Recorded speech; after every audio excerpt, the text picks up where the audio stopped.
খাগড়াছড়ির নবাগত জেলা প্রশাসক ও জেলা ম্যাজিস্ট্রেট মোহাম্মদ আনোয়ার সাদাত বলেছেন, পরিচয় যাই হোক, সকলের জন্য জেলা প্রশাসকের দরজা খোলা রয়েছে। ন্যায় ও যুক্তিসঙ্গত দাবি দাওয়া নিয়ে কথা বলে তা গুরুত্ব সহকারে দেখা হবে। সোমবার ৮ ডিসেম্বর দুপুরের দিকে মাটিরাঙ্গা উপজেলা অডিটোরিয়ামে অনুষ্ঠিত উপজেলার সকল দপ্তর প্রধান এবং গণ্যমান্য ব্যক্তিবর্গের সাথে মতবিনিময় সভায় প্রধান অতিথির বক্তব্যে তিনি এসব কথা বলেন। উপজেলার আইনশৃঙ্খলার সার্বিক পরিস্থিতি নিয়ন্ত্রণ ও জনগণের নিরাপত্তা নিশ্চিতকরণে যে কোনো সময় জেলা প্রশাসন পাশে থাকবে। উপজেলার ১৯৬ জন মুক্তিযোদ্ধার যে কোনো প্রয়োজনে নির্দ্বিধায় জেলা প্রশাসকের কার্যালয় যেতে এবং দেশের সার্বিক বিষয় পরামর্শ কামনা করেন তিনি। মাটিরাঙ্গা উপজেলা নির্বাহী কর্মকর্তা মাহমুদুর রহমানের সভাপতিত্বে এতে Matiranga zone commander lieutenant colonel Ibrahim Adaham, পলাশপু জোন, জার্মানি পাড়া জোন প্রতিনিধি, সহকারী পুলিশ সুপার মাটিরাঙ্গা সার্কেল, বীর মুক্তিযোদ্ধা মনীন্দ্র কিশোর ত্রিপুরা, কৃষি কর্মকর্তা সবুজ আলী, পৌর বিএনপি সভাপতি শাহজালাল কাজল, জামায়াতের আমির আব্দুল জলিল, প্রেস ক্লাবের সভাপতি জসিমউদ্দিন জয়নাল, জাতীয় নাগরিক পার্টির সভাপতি নুর আলম, হেফাজতে ইসলাম আমির মাওলানা হারুনুর রশিদ, বৈষম্য বিরোধী ছাত্র প্রতিনিধি আমির হোসেন রনি, মাটিরাঙ্গা আলিম মাদ্রান প্রিন্সফিল কাজী সলিম উল্লাহ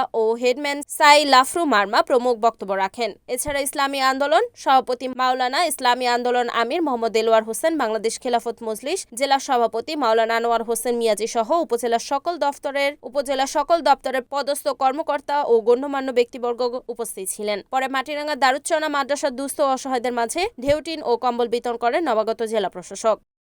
রিপোর্ট বিপ্লব তালুকদার, NN টিভি, খাগড়াছড়ি।